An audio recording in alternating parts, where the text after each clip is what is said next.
राम राम बहन भाइयों माताओं, ज्ञान का निनाटन में आप सबका स्वागत है। आज श्रीमद् भागवत महापुराण का 8वां स्कंद शुरू करेंगे। उसका पहला दिन है। श्री कृष्ण भगवान ने की जय। हम महापुराण में 7 स्कंद पूर्ण कर चुके हैं। आप 7वां स्कंद सुनना चाहो चैनल पे जाके 7वां स्कंद सुन सकते हो। अब 8वां स्कंद शुरू। श्री कृष्ण भगवान ने की जय। हरि तुम हरो जन की भीर, द्रौपदी की लाज रखो तुम बढ़ायो चीर। भगत कारण रूप नर हरि धर्यो आप शरीर, हिरण्य कश्यप मार लिन्यो धर्यो नाहिन धीर।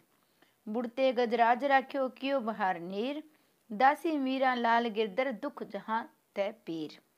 प्रथम स्कंद में शिष्यों का अधिकार बतलाया गया है।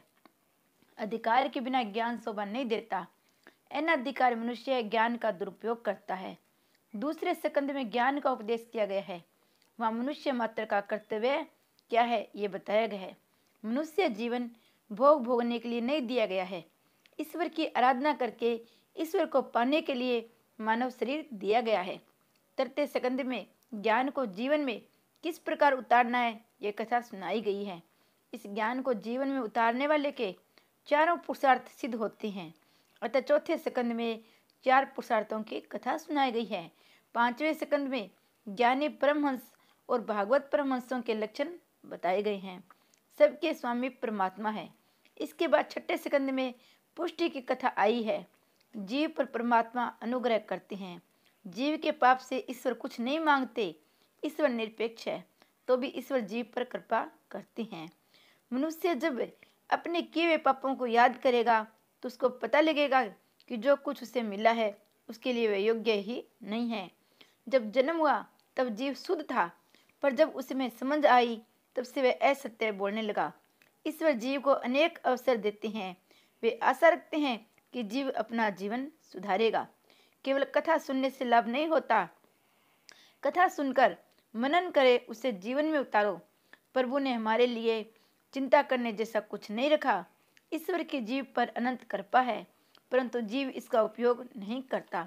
पवित्र विचार करने के लिए प्रभु ने मन दिया है। जो मन शक्ति का दुरुपयोग करता है वही देते हैं। मन में शक्ति है।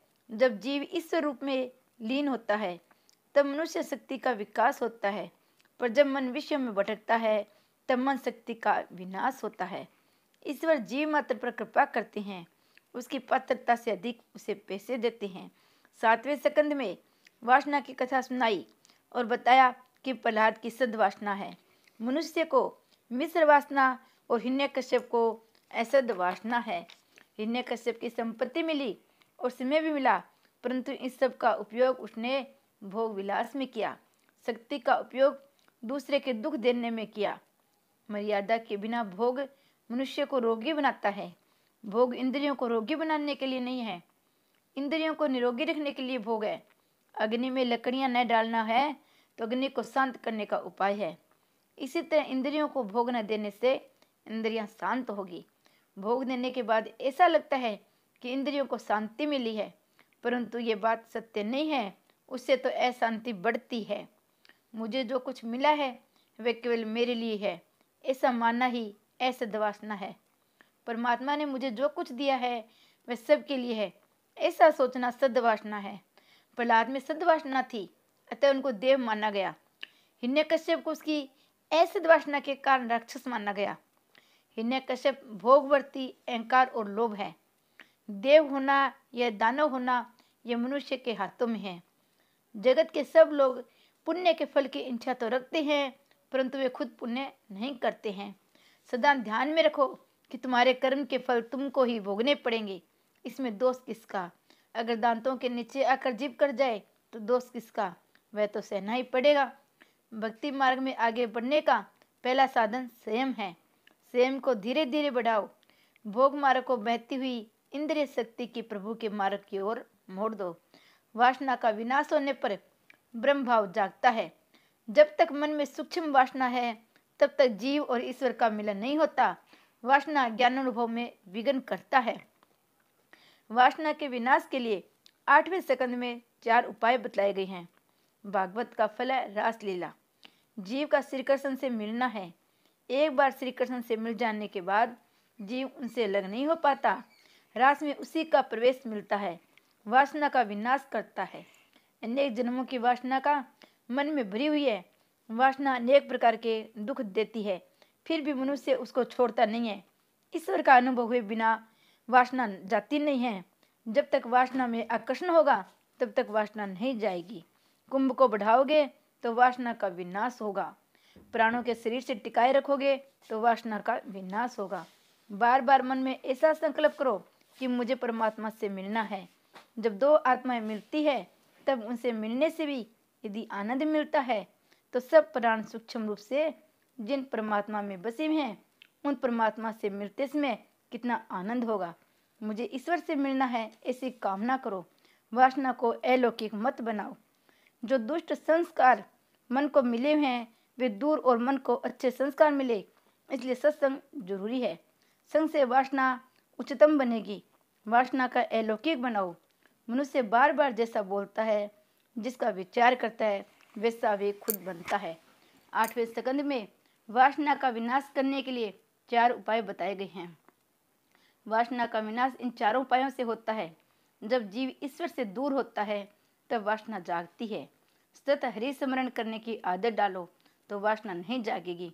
हृदय में यदि हमेशा राम का वास होगा तो वहाँ काम वासना नहीं आ सकेगी। हरि स्मरण की आदत रखने से वासना का विनाश होगा। ये सब ईश्वर का है, सबके लिए है, ऐसा समझोगे तो वासना का विनाश होगा। संपत्ति मेरी है, ऐसा सोचने से वासना बढ़ेगी। जीव लक्ष्मी का मालिक कभी नहीं हो सकता। जीव तो लक्ष्मी का पुत्र है। बालक होने से जो आनंद मिलता है वह मालिक होने से नहीं मिलता। बालक बनोगे तो सुखी होगे। सूजी सावधान करते हैं, बलि राजा ने सर्वस्व का दान किया। विपत्ति में सब वचन का पालन करो। चौथा उपाय है शरणागति। यदि जीव भगवान की शरण में नहीं जाएगा तो भगवान का स्मरण नहीं करेगा तो वह वासना का विनाश नहीं कर सकेगा। वासना का नाश करने के बाद ही रासलीला में जाना है। धीरे धीरे राजा परीक्षित के मन में शुद्धि करके सुखदेव जी उन्हें रासलीला में ले जाएंगे। 8वें स्कंद में मनवंतर लीला का वर्णन है।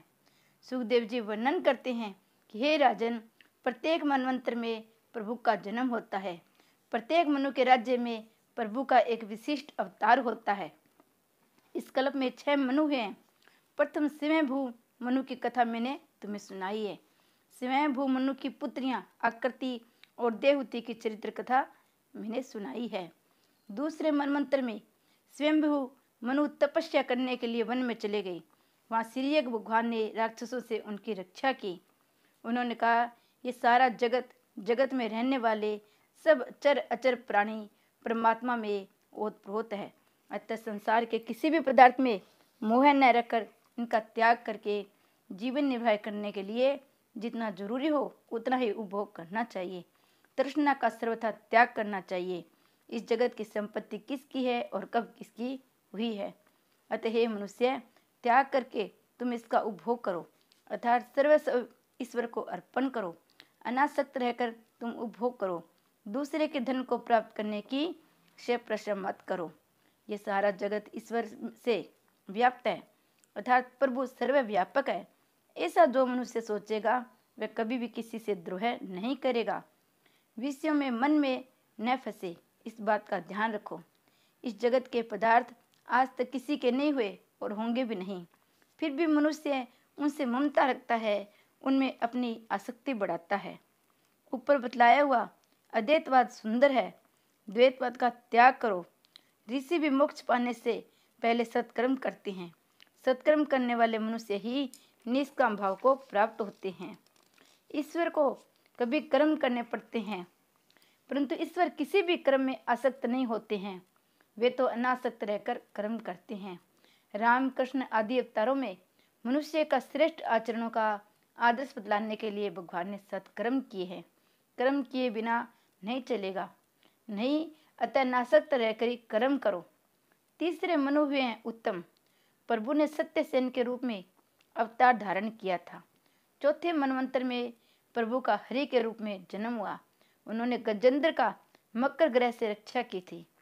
दूसरे अध्याय से चौथे अध्याय तक गजेंद्र मोक्ष की कथा कही गई है।